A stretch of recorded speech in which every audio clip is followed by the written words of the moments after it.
Hi, in this video I'm going to talk about the definition of the word interest. Now, the word interest, of course, has a couple of main homonyms. Interest as in my cup of tea, or interest in terms of getting extra money in exchange for lending money. There is a 2003 paper called Effort After Meaning and the Hedonic Value of Paintings by Phil A. Russell. And that research asked whether providing people information about some abstract or semi-abstract paintings increased the hedonic pleasurability of viewing these paintings, or increase their meaningful significance for the viewer. For example, like here I have a picture behind me. Okay, how much do you enjoy that? And then they would provide a title like, okay, this is Judith by Caravaggio. And in fact, this is just a small portion reproduction of the entire painting, which is of Judith cutting off the head of a king who had besieged their city. So, does this title or further description increase the value for the viewer, right? So whether it interested them more or less. So, I started to find that maybe too much information could drive a person away and make them kind of bored or less interested. All right, talk a little bit about etymology of the word. Interest comes from the Latin word interesse. Inter, meaning between or among, and esse, to be or be. So to be among. So for example, on a social convention of this relationship, to be among us, hey, between us, this is really important. So in the Latin, this word really had this sense of the word importance. This is something important. Now, Old French had a word interest, which meant loss or damages. So connected was this concept of, hey, between us, you owe me money. This is really important. Now, I'm going to put off the due date for a little while, and you're gonna compensate me for your default, for not paying me on time. Okay, let's look at the dictionary definitions from the Oxford Dictionary. Noun interest, plural noun interests. The state of wanting to know or learn about something or someone. She looked at her with interest. Curiosity, attentiveness, undivided attention, wanting to know or learn. Again, I've already talked a little bit about this concept of interest as a sort of self-perpetuating motivation to understand something further. And then maybe there's some limits there of, oh wow, actually there's way more here than I bargained for. I'm not that interested, sorry, after all.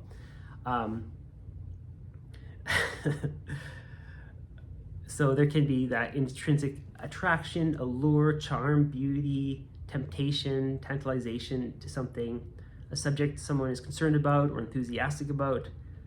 Hello, my name is Simon, and I'm super interested in 20th century poetry, for example. It's like, whoa, how about just asking me, about the weather or something like that? Think about it from my perspective. You're a total stranger coming up to me, and you're so interested in this deep topic, and it's like, okay, well, that's great, whatever floats your boat, but I'll just excuse myself here.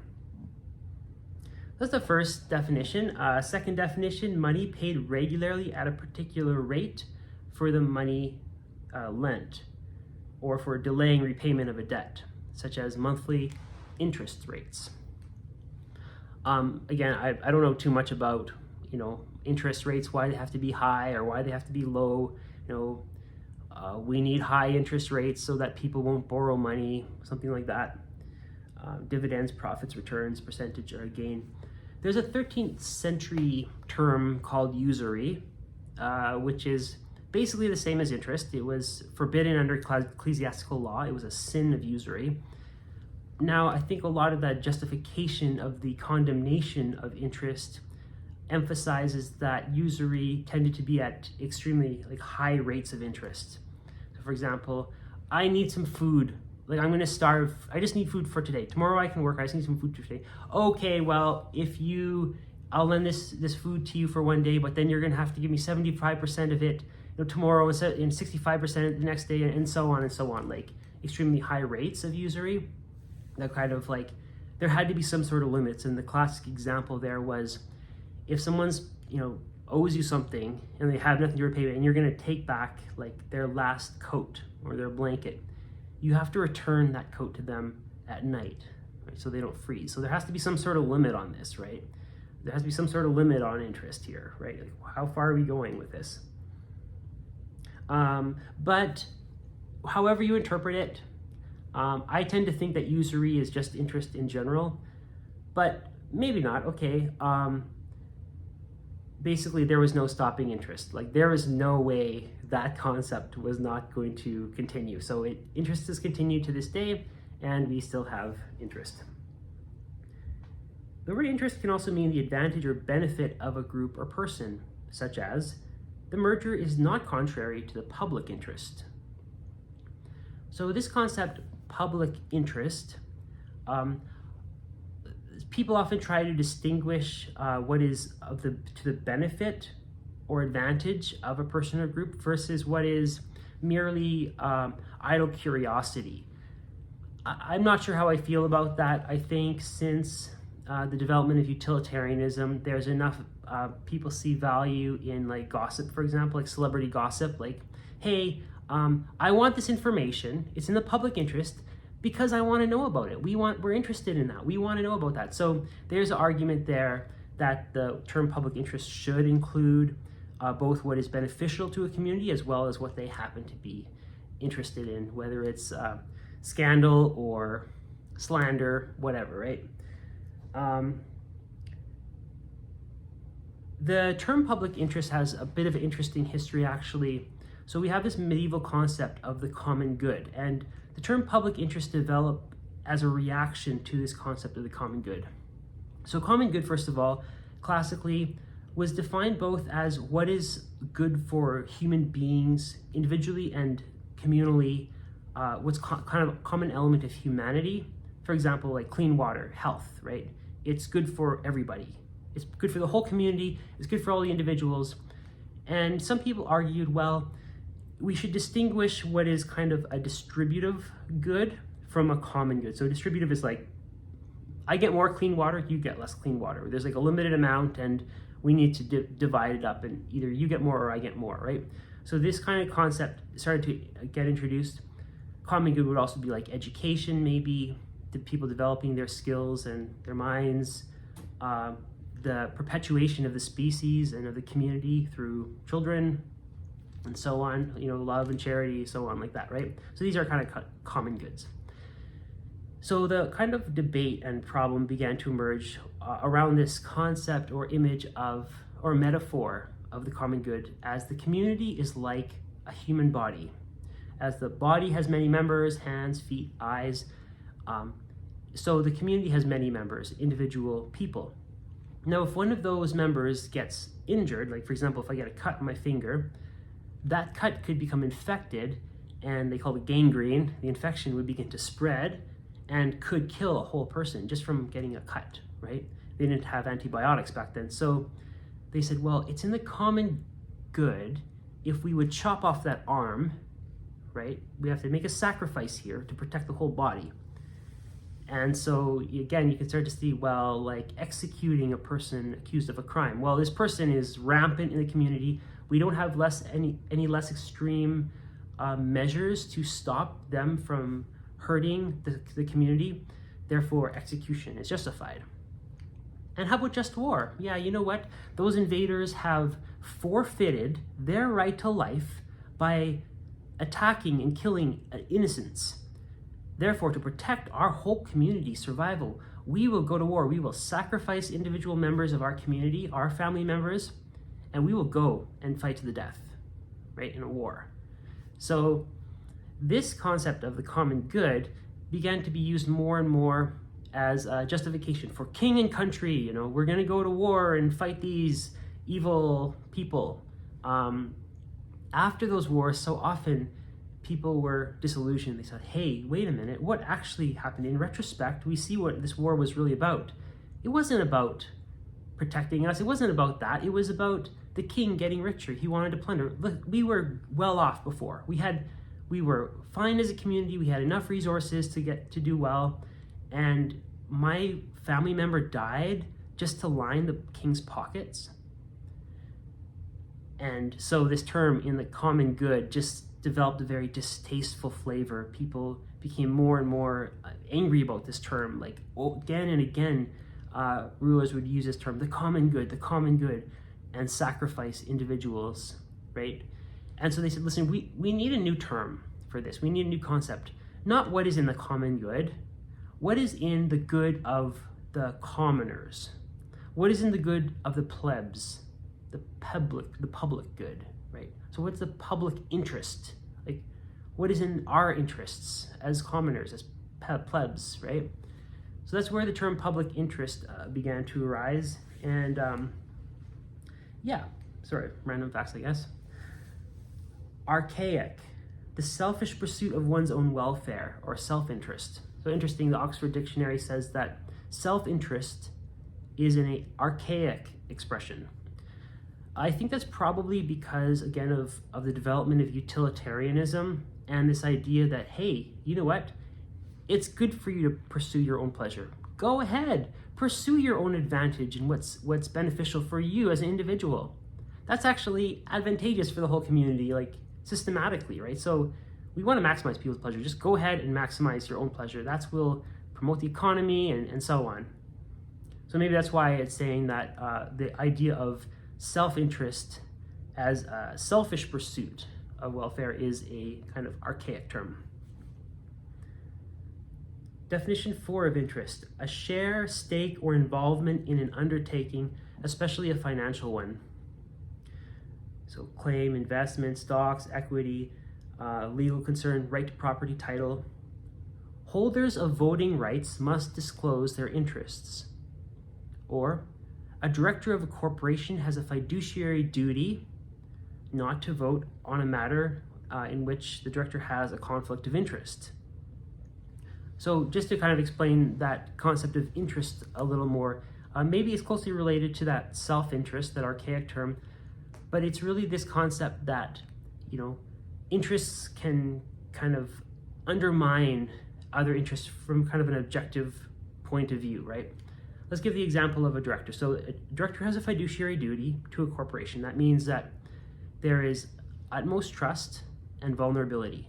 The corporation has placed the director in a position of power and utmost trust, and the corporation is vulnerable to the director's actions. So there's a fiduciary duty, and the director must recuse themselves, must disclose their conflicts of interest and recuse themselves in decisions pertaining to conflicts of interest.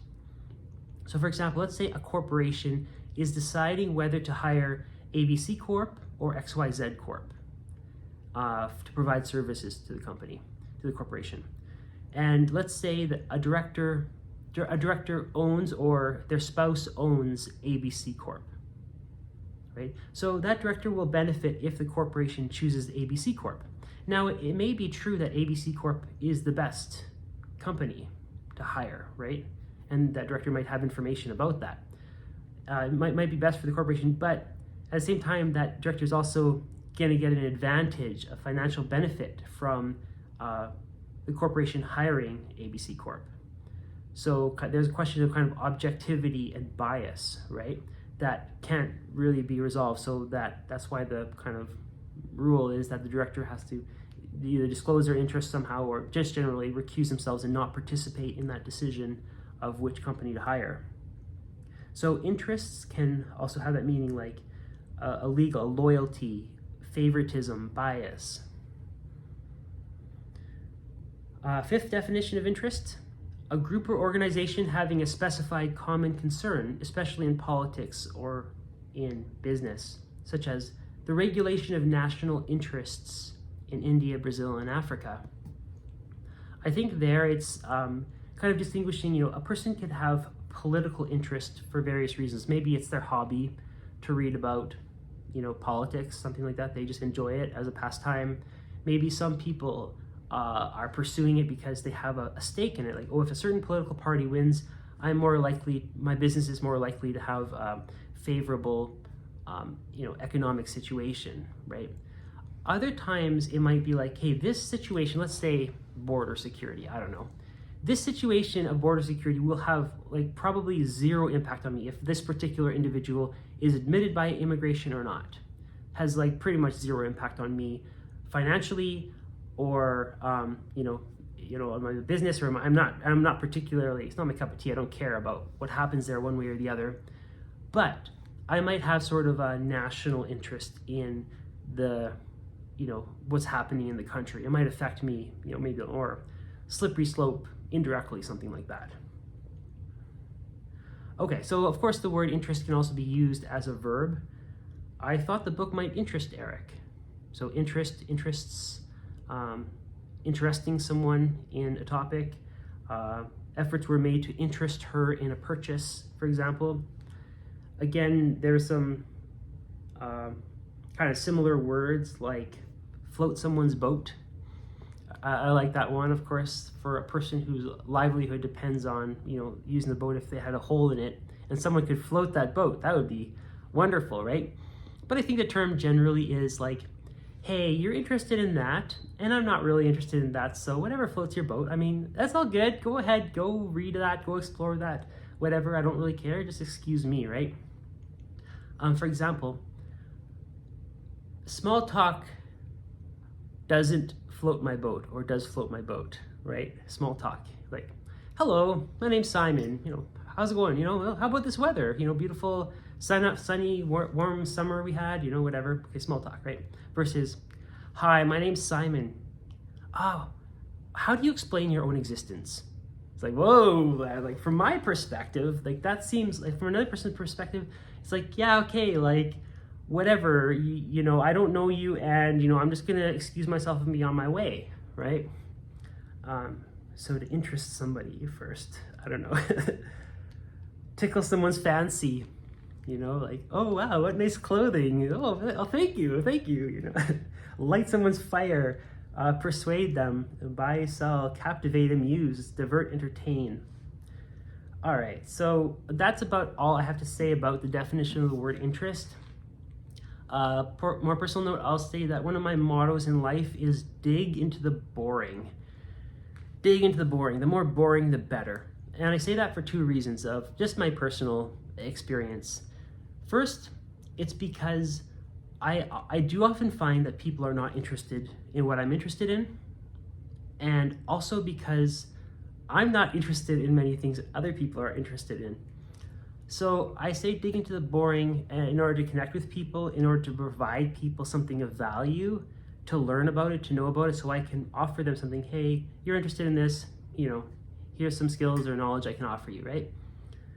Also because, those more boring things, they tend to push people away. Not a lot of people can offer those. For example, mathematics.